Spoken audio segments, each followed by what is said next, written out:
챕터 1 판구조론 7쪽부터 가겠습니다. 7쪽부터 판구조론의 정립. 판구조론의 정립 과정. 네. 크게 4개의 이론이 나와. 이 4개의 이론에 대해서 주장이 뭔지, 그지? 그 다음에 단점은 뭔지, 뭐 증거는 뭔지 이런 것만 정리하면 돼요. 그죠? 간단하죠? 간단해요. 한 문제가 나올 텐데요. 한 문제 나올 수 있는 포인트들 한번 쭉 볼게. 대륙이동설부터 볼게. 대륙이동설. 대륙이동설이 1912년 백에너 형님께서 땅이 움직인다라고 주장했습니다. 땅이 움직인다. 1912년이면 언제야 얘들아? 올해 몇 년이야 올해? 올해 몇 년이니? 벌써 2021년이야? 1월 다 갔지 또. 진짜 빠르다 그치? 너네 수능 며칠 남았어? 290일? 300일도 안 남았어? 벌써? 조금 있으면 이제 200일 깨지면서 100일 남는 거야. 그치? 조금 있으면 또 이제. 그죠?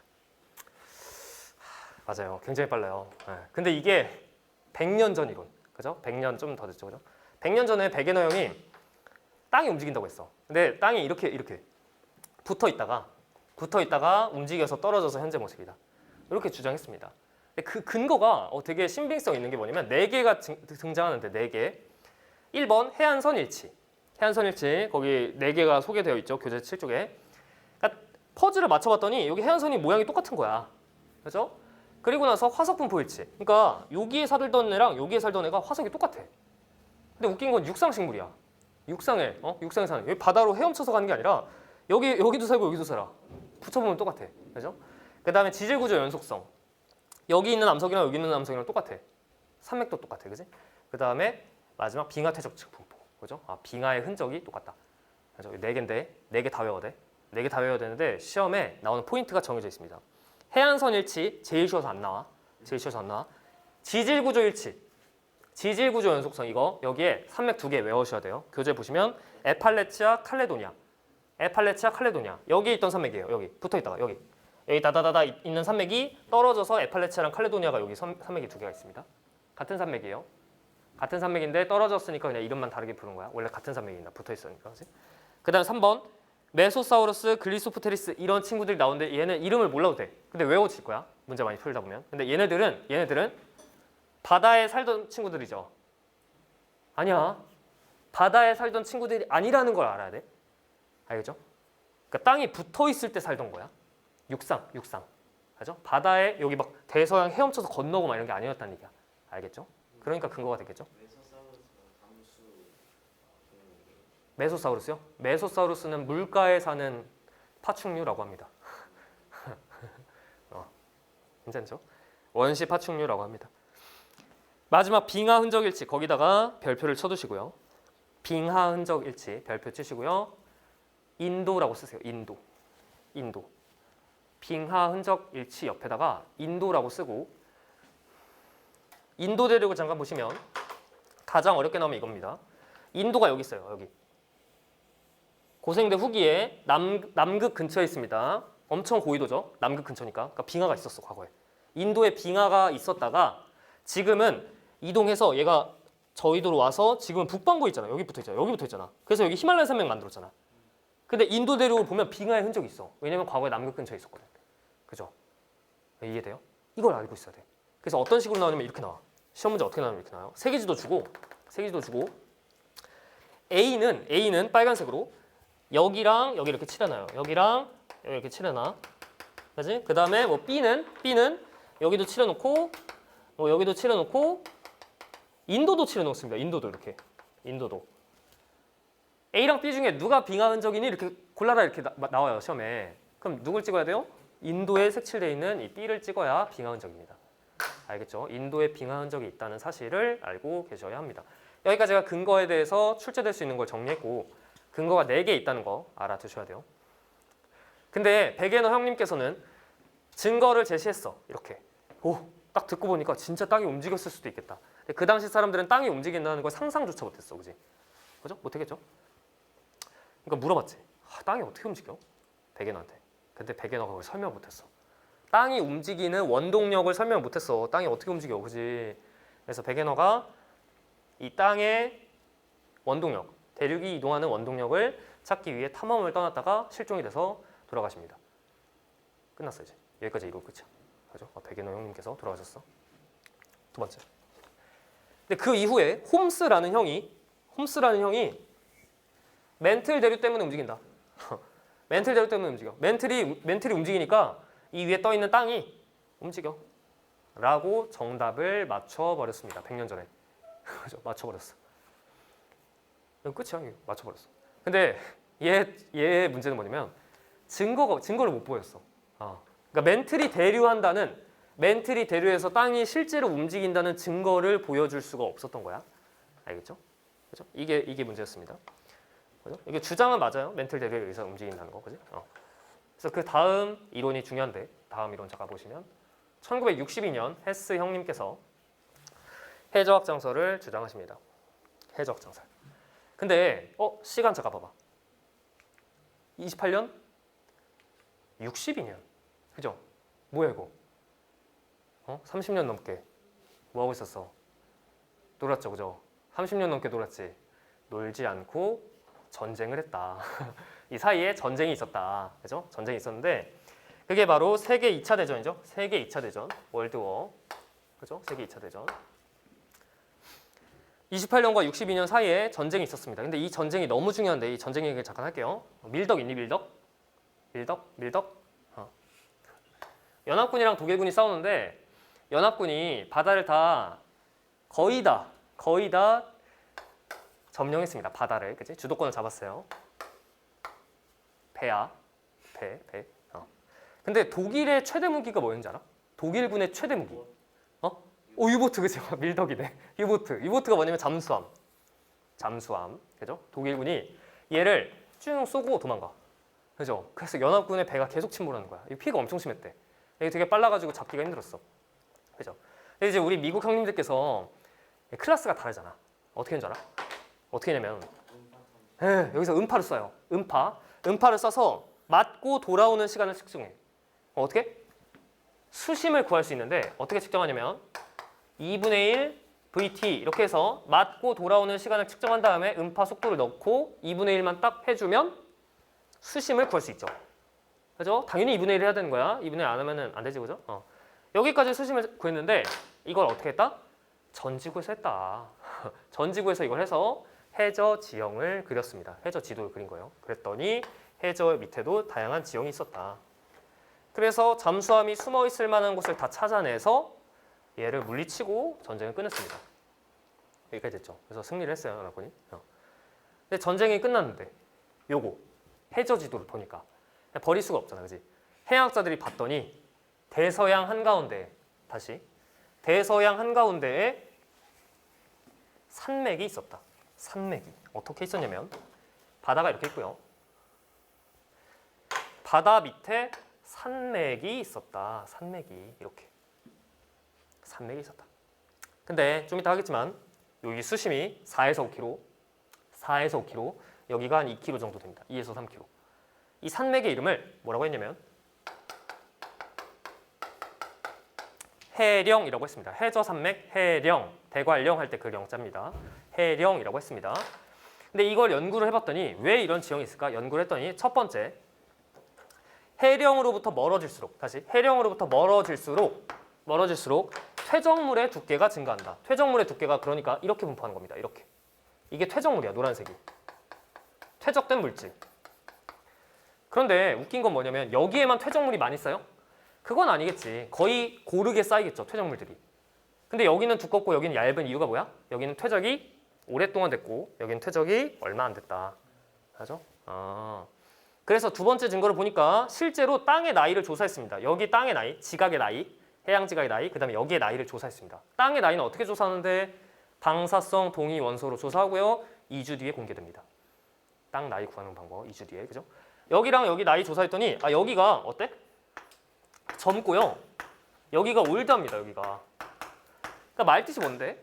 여기서 땅이 태어나서 움직이면서 늙어가는 거지. 그치? 그러니까 이 땅은 생긴 지 얼마 안 됐으니까 퇴적이 얇게 되고 얼마 안 됐고 여기는 오래된 땅이니까 퇴적물이 두껍죠. 그죠?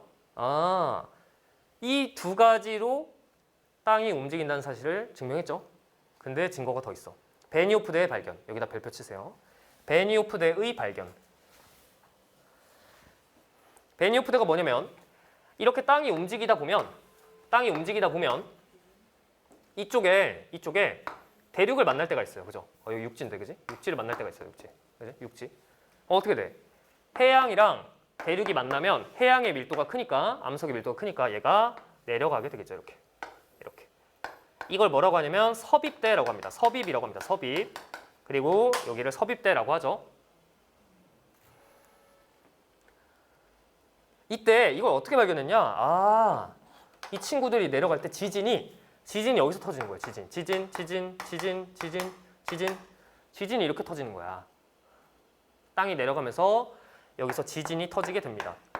그러면 내가 여기 서 있는데 지진이 진앙의 분포가 이쪽에서 이렇게 터지고요. 지진의 깊이가 이쪽으로 갈수록 깊어지는 거야. 그러니까 땅이 확장해서 이따 육지를 만나니까 얘가 들어가면서 지진이 이렇게 터지는구나.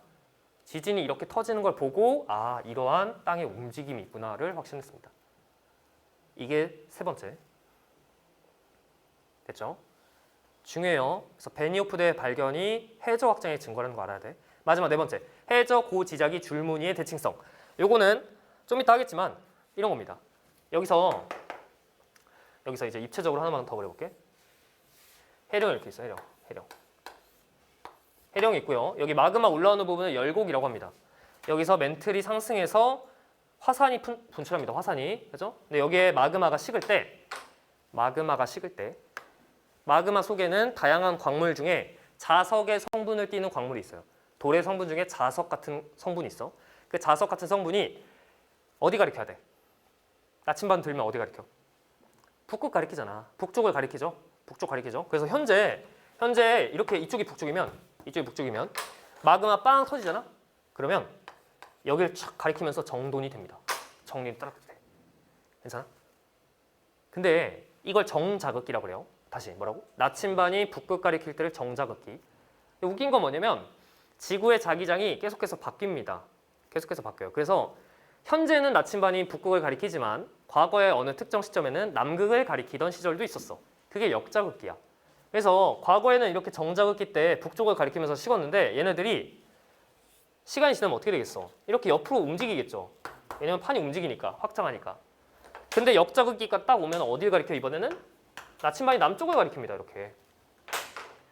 근데 시간 또 지나면 어떻게 돼? 얘네들이 이렇게 옆으로 움직이고 짠 이렇게 움직이고 얘네들도 옆으로 움직이겠죠. 이렇게 짠 이렇게 움직이고 다시 정자극기가 돌아오면 북쪽을 가리키는 애들이 새로 생긴다. 그래서 이 해령을 기준으로 고지자기, 과거의 지구 자기장의 줄무늬가 대칭적으로 나타난다. 그래서 이게 해저 확장의 네 번째 증거다. 너무 중요합니다. 네 개가 있다는 사실 반드시 알아야 돼. 너무 중요해. 8조까지 했습니다. 네. 맞아요. 왜 나침반이 거꾸로 가리키냐? 이거는 뭐냐면 지구의 자기장이 지구 내부에 있는 외핵의 대류로 생기는데 외핵은 액체예요. 액체. 그렇죠? 액체가 어떻게 규칙적으로 대류를 하겠어, 그지? 그래서 지구 나이 46억 년 동안 불규칙하게 대류를 하니까 자기장도 방향이 바뀔 수가 있다.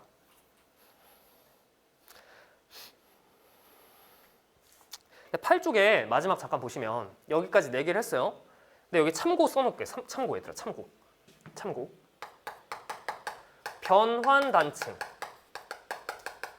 변환단층의 발견. 이건 참고해 놓으세요. 참고. 이게 자료마다 책마다 다르게 나와 있는데 변환단층의 발견을 해저 확장의 근거로 넣는 책도 있지만 현재 교과서에서는 판구조론의 근거로 두고 있습니다. 근데 굳이 이걸 구분을 해야 되는가? 잠깐 볼게.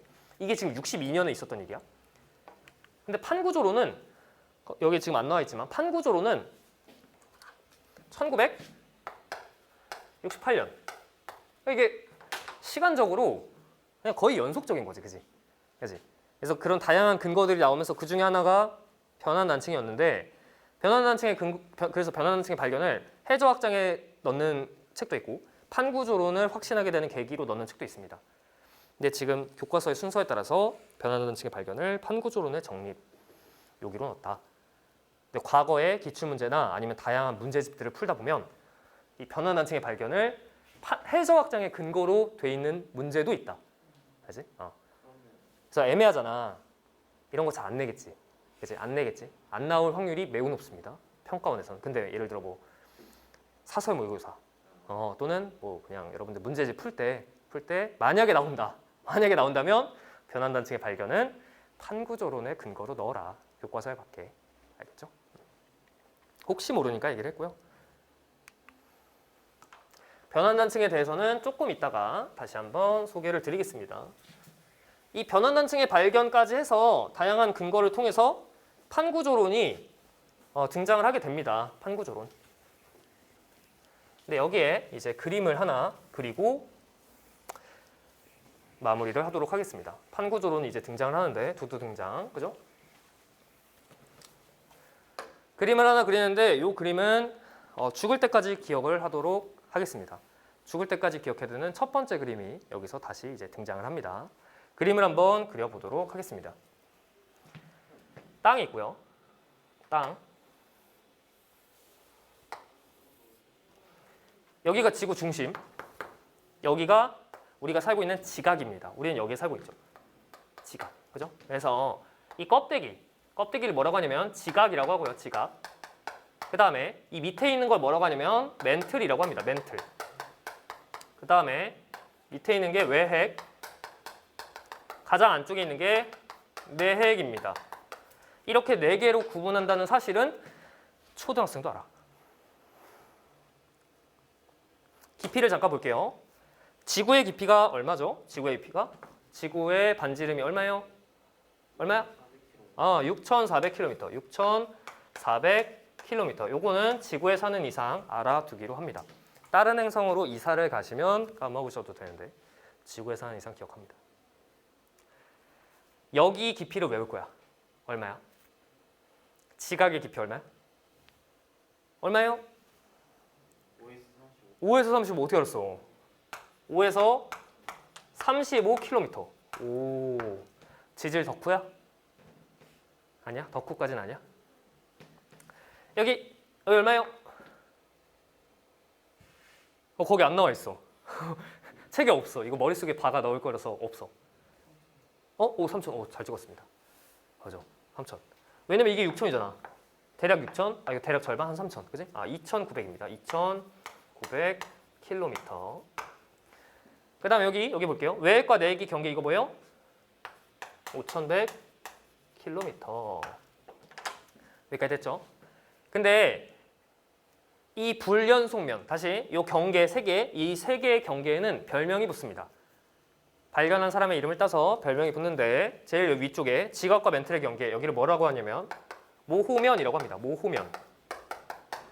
모호로비치치라는 형님께서 발견을 하셨습니다. 모호로비치치 불연속면 줄여서 모호면.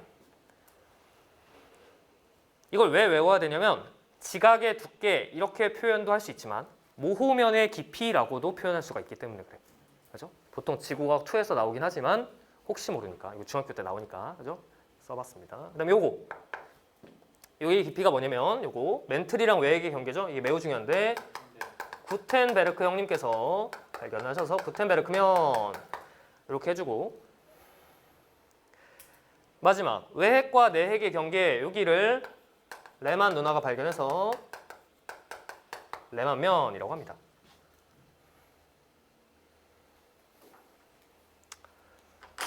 근데 끝난 게 아닌데 지각, 멘틀, 외핵, 내핵의 구성 원소까지 우리가 암기를 할 겁니다. 구성 원소. 지각의 구성 원소 뭔지 알아? 중학교 때 나오는 지각의 8대 원소를 외웠을 거야.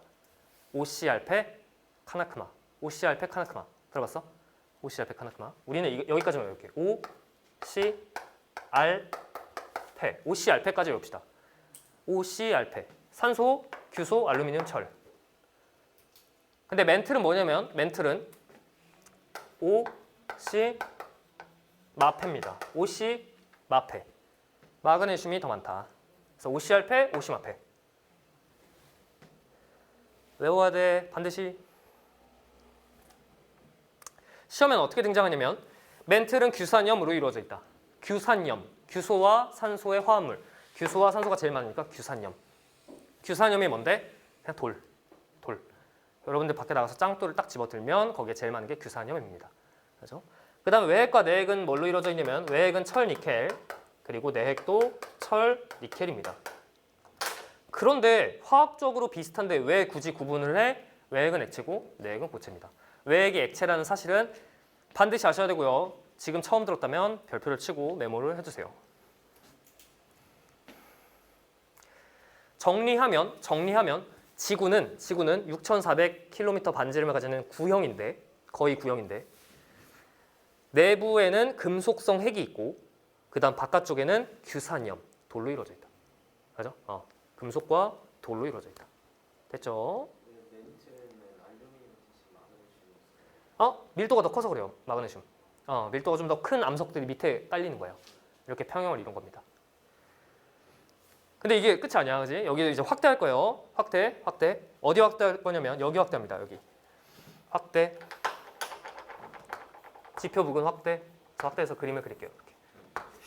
확대해서 그림을 그려보도록 하겠습니다. 지각부터 그린다. 지각의 두께가 5에서 35인 이유는 뭐냐면 봐봐. 얇게 식은 데가 있고 두껍게 식는 데가 있어. 두껍게 이렇게. 근데 얘네 둘 중에 밀도가 누가 더 크냐면 얇게 식은 애가 밀도가 더 큽니다. 그죠? 이 밀도 큰 암석을 뭐라고 하냐면 현무암이라고 해요. 현무암이 밀도가 큰 암석이거든. 그 다음에 여기 밀도 작은 암석은 뭐냐면 화강암입니다. 주로 화강암. 왜 이렇게 식냐면 현무암은 밀도가 커서 얇게 식어야 여기 누르는 힘이 똑같아서 그래. 화강암은 가벼우니까 두껍게 식어야 돼. 그래야 여기 밑에 평형면을 누르는 압력이 똑같으니까 안정적입니다. 이렇게 식었어요. 그러니까 현무암이 굳으면 지대가 낮게 형성돼. 이걸 뭐라고 하냐면 바다라고 합니다. 바다. 그런데 지구 탄생 초기에 매우 뜨겁던 지구가 점점 식어가면서 대기 중에 있는 수증기가 응결해서 비로 내릴 때 이 낮은 바다에 고이게 되겠죠. 그래서 지구의 바다에는 물이 있습니다. 이때 깊이가 여기가 두께가 얼마라고? 현무암의 두께가 4에서 5km. 그죠? 5에서 35니까. 근데 바다의 평균 수심이 얼마라고? 5km. 4에서 5km. 평균 수심. 그림 이렇게 그려야 돼. 알겠지? 현무암 두께만큼 바다가 딱 있다. 물이 있다. 그죠? 그 다음에 화강암의 두께는 얼마예요? 이거 35km. 대략. 하지만 이게 되게 다양해. 대략 30에서 뭐 40. 더 두꺼운 데도 있습니다. 그런데 신기한 게 뭐냐면 아까 우리가 판구조론 할 때 멘틀이 대류한다고 했잖아. 그러니까 딱딱한 땅 밑에는 약간 말랑말랑한 멘틀의 영역이 있는데 그 말랑말랑한 영역에서 여기서부터 출발하는 게 아니라 여기서 삽질을 해요. 여러분들 삽질 좋아하죠? 그죠? 삽질 막 해가지고 들어갔어. 막 딱딱해. 단단해. 돌 같아. 여기서부터 어떻게 돼? 계속 돌 같아. 어디까지 돌 같냐면 대략 100km까지 매우 단단합니다. 매우 단단. 그래서 이걸 뭐라고 하냐면 암석권이라고 합니다. 암석권. 매우 단단. 근데 굳이 100을 기준으로 나누는 이유는 뭐냐면 여기서부터는 꽤나 말랑말랑합니다. 어디까지? 약 400km까지 꽤나 말랑말랑한 영역이 있습니다. 꽤나 말랑말랑. 여기를 뭐라고 하냐면 연약권이라고 합니다.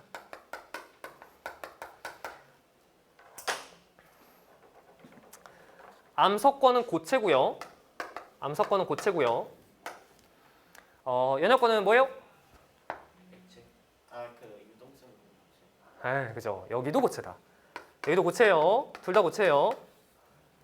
그런데 주의사항은 이 연약권은 어때? 유동성이 있다. 그래서 부분 용융된 고체다. 이런 표현이 나오죠. 부분 용융. 살짝 녹아있다라고 보시면 됩니다. 버터 살짝 가열시킨 것처럼 움직인다. 고체인데 움직인다. 그럼 이 100에서 400 친구가 이렇게 대류를 하게 되면 움직이게 되면 이 위에 떠 있는 100km짜리 두께의 암석권이 움직이겠죠? 얘가 이렇게 가는데 당연히 얘도 일로 갈 거고 얘가 이렇게 가는데 일로 가겠죠? 그죠? 그래서 이 판의 정의가 뭔데? 판이 뭐냐면 암석권의 조각. 이렇게 알아두시고 판의 평균 두께가 약 100이다. 여기까지 암기를 하시면 되겠습니다. 100이다. 그리고 그 판 위에 대륙 지각이 떠 있을 수 있고 그 다음에 해양 지각이 떠 있을 수 있는데 그럼 여기는 대륙판, 여기는 해양판 이렇게 부릅니다. 당연히 해양판의 밀도가 큽니다. 그치? 왜냐면 바다 쪽이니까. 그치? 그래서 해양판 같은 경우는 100보다 좀 얇아요. 한 70에서 80 이렇게 돼 있고 그 다음에 대륙판 같은 경우는 100보다 좀 두껍습니다. 한 120, 130 km 정도가 됩니다. 근데 지금 여기 연약권이라고 표시된 영역이 저 전체 그림에서는 어느 정도냐면 잘 봐. 여기입니다. 여기. 여기죠? 여기예요. 여기가 연약권이야. 그러니까 여기가 되게 활발하게 대류를 하고 그 껍질 100짜리가 다양하게 움직이게 되겠지. 그죠? 그래서 결론은 다시 상상을 하는데 지구를 상상하는데 반지름 6,400짜리 구를 상상합니다. 내부에는 금속성 철이 있고 그다음에 바깥쪽에는 규산염으로 이루어져 있습니다. 근데 그 규산염에 100kg 두께의 껍질이 그 밑에 있는 연약권의 대류로 인해서 다양한 움직임을 가지고 그 판과 판의 경계에서 다양한 지각 변동이 일어난다. 그죠? 그 지각 변동을 잘 정리해 두시는 게 시험 문제에 등장 많이 하니까 그죠? 시험 점수를 확보하는 데 중요한 그죠? 키포인트입니다. 여기까지가 판구조론 등장하는 과정, 그 다음에 판구조론에 대한 기본적인 내용인데 잠깐 쉬었다가 판의 경계에 따라서 어떤 지각 변동이 일어나는지 잠깐 정리할게요. 잠깐 쉬었다가 가도록 하겠습니다.